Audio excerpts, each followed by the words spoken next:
വിസിമാർ സ്വന്തം കേസ് സ്വന്തം ചെലവിൽ നടത്തണമെന്ന് ഗവർണർ. യൂണിവേഴ്സിറ്റി ഫണ്ടിൽ നിന്ന് കേസിനായി വിസിമാർ ചെലവിട്ട 1,13,00,000 രൂപ തിരിച്ചടയ്ക്കാൻ ഗവർണറുടെ ഉത്തരവ്. ഇത് സംബന്ധിച്ച് എല്ലാ വിസിമാർക്കും അടിയന്തര നിർദ്ദേശവും നൽകി. ജനം ഇംപാക്ട് വിവരങ്ങളുമായി എസ് ശാലിനി ചേരുന്നുണ്ട്. ശാലിനി, കൂടുതൽ വിവരങ്ങൾ എങ്ങനെയാണ്?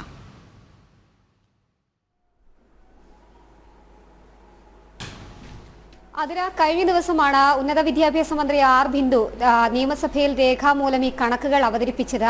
സംസ്ഥാനത്തെ മിക്ക സർവകലാശാലകളിലെയും സർവകലാശാല ഫണ്ട് ഉപയോഗിച്ചുകൊണ്ട് സർവകലാശാലയുടെ അധിപനായ ഗവർണർ, ചാൻസലർ കൂടിയായ ഗവർണർക്കെതിരെ കേസ് നടത്താൻ പല വിസിമാരും നടപടികൾ സ്വീകരിച്ചിരുന്നു. ഇതിന്റെ ഭാഗമായി 1,13,00,000 രൂപയാണ് സർവകലാശാല ഫണ്ടിൽ നിന്നും ചെലവഴിക്കപ്പെട്ടിട്ടുമുള്ളത്. ഈ തുകയാണ് ഇപ്പോൾ തിരികെ നൽകണം അല്ലെങ്കിൽ തിരിച്ചടയ്ക്കണം എന്നുള്ള നിർണായകമായിട്ടുള്ള ഉത്തരവും നടപടിയും രാജ്ഭവൻ സ്വീകരിച്ചിരിക്കുന്നത്.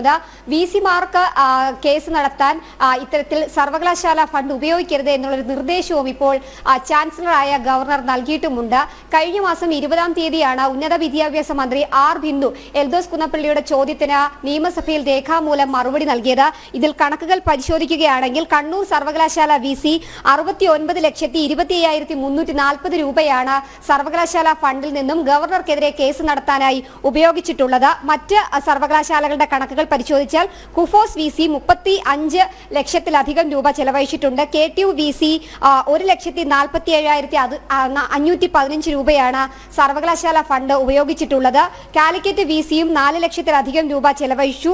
കുസാറ്റ് വിസി 77,500 രൂപയാണ് ചെലവഴിച്ചിട്ടുള്ളത്. മലയാളം സർവകലാശാല വിസിയും സമാനമായി തന്നെ ഇത്രയധികം രൂപ ചെലവഴിച്ചിട്ടുണ്ട് എന്നും ഗവർണർ കണ്ടെത്തിയിട്ടുണ്ട്. ഇതിന്റെ അടിസ്ഥാനത്തിൽ കൂടിയാണ് അടിയന്തരമായി ഈ തുകകളൊക്കെ തന്നെ വിസിമാർ തിരികെ നൽകണമെന്നുള്ളൊരു നിർദ്ദേശം ചാൻസലർ കൂടിയായ ഗവർണർ നൽകിയിട്ടുള്ളത്. ഇതുമായി ബന്ധപ്പെട്ട എല്ലാ വിസിമാർക്കും രാജ്ഭവന്റെ ഭാഗത്ത് നിന്ന് അടിയന്തരമായിട്ടുള്ള നിർദ്ദേശവും ഇപ്പോൾ നൽകിയിരിക്കുകയാണ്. ഗവർണറുടെ സെക്രട്ടറിയാണ് ഇത് സംബന്ധിച്ചിട്ടുള്ള ഉത്തരവും ഒപ്പം തന്നെ പണം തിരികെ നൽകണമെന്നുള്ള അടിയന്തര ആവശ്യവും വിസിമാരെ അറിയിച്ചിട്ടുള്ളത്. ഇതിൽ ഏറ്റവും എടുത്തു പറയേണ്ടത് മുഖ്യമന്ത്രിയുടെ പ്രൈവറ്റ് സെക്രട്ടറിയുടെ ഭാര്യയുടെ നിയമനത്തിനെതിരെയുള്ള ഹർജിക്ക് കണ്ണൂർ യൂണിവേഴ്സിറ്റി ചെലവഴിച്ചത് 8 ലക്ഷം രൂപയാണ്.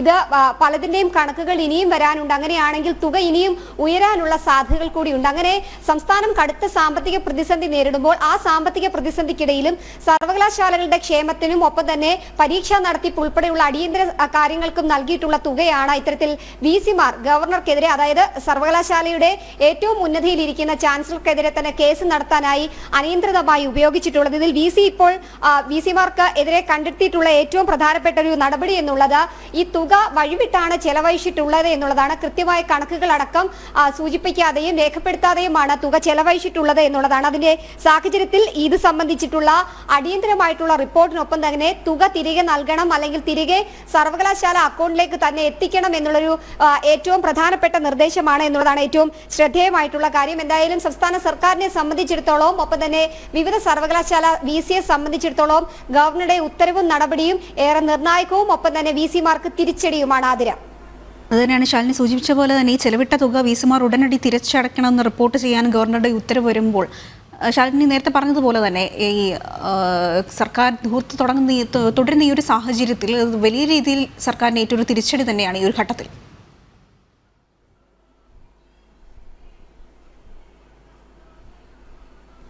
അത് തന്നെയാണ് പല വിസി നിയമനങ്ങളും അസാധുവാക്കിയ ഒരു നടപടി ഗവർണറുടെ ഭാഗത്തു നിന്ന് സ്വീകരിച്ചിരുന്നു.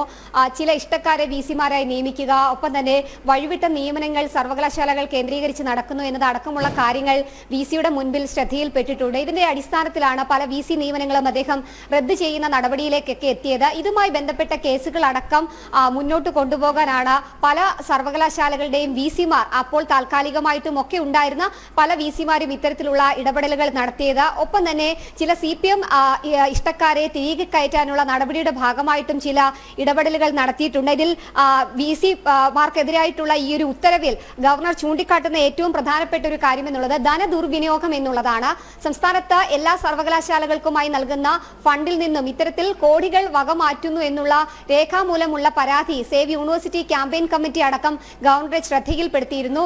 കഴിഞ്ഞ ദിവസമാണ് ABVP അടക്കമുള്ള വിദ്യാർത്ഥി സംഘടനകളും ഈ തുക തിരികെ പിടിക്കണം എന്നുള്ളൊരു ആവശ്യം ഉന്നയിച്ചുകൊണ്ട് ഗവർണർക്ക് പരാതി നൽകിയത്. ഈ പരാതിയിലടക്കം നിവേദനത്തിലടക്കമാണ് നിർണായകമായിട്ടുള്ള ഇടപെടൽ ഇപ്പോൾ രാജ്ഭവൻ സ്വീകരിച്ചിട്ടുള്ളത് എന്നുള്ളതാണ് ഏറ്റവും ശ്രദ്ധേയമായിട്ടുള്ള കാര്യം. കടുത്ത സാമ്പത്തിക പ്രതിസന്ധികൾ സംസ്ഥാനത്തെ സർവകലാശാലകൾ നേരിടുമ്പോൾ ഈ 1,13,00,000 രൂപ അടിയന്തരമായി തന്നെ ചെലവഴിച്ച വിസിമാരിൽ നിന്നും തിരികെ പിടിക്കുക, അത് സർവകലാശാലയുടെ ദൈനംദിന പ്രവർത്തനങ്ങൾക്ക് ഉപയോഗിക്കുക എന്നുള്ളതാണ് വിസിമാർക്ക് ഗവർണർ നൽകിയിട്ടുള്ള നിർദ്ദേശം. അത് ഏറ്റെടുക്കാത്ത അല്ലെങ്കിൽ സ്വീകരിക്കാത്ത വിസിമാർക്കെതിരെ കടുത്ത നടപടിയും ഉണ്ടാകാനുള്ള സാധ്യതകളും നമ്മൾ കാണുന്നുണ്ട്. എന്തായാലും ഏറ്റവും നിർണായകമായ ഒരു നടപടിയാണ്. കഴിഞ്ഞ മാസം 20-ാം തീയതിയാണ് രേഖാമൂലം ഉന്നത വിദ്യാഭ്യാസ മന്ത്രി നിയമസഭയിൽ ഈ കണക്കുകൾ നൽകുന്നത്. തൊട്ടു പിന്നാലെ 30-ാം തീയതിയാണ് ജനം TV അടക്കം ഈ വാർത്ത പുറത്തുവിടുകയും ചെയ്തിട്ടുള്ളത്. അതിന്റെയൊക്കെ ഒരു ഇമ്പാക്ട് എന്ന് തന്നെ പറയേണ്ടിയിരിക്കുന്നു. അടിയന്തരമായ ഇടപെടൽ ഇപ്പോൾ രാജ്ഭവന്റെ ഭാഗത്തു നിന്നും ഗവർണറുടെ ഭാഗത്തു നിന്നും ഉണ്ടായിരിക്കുകയാണ്. ആതിര.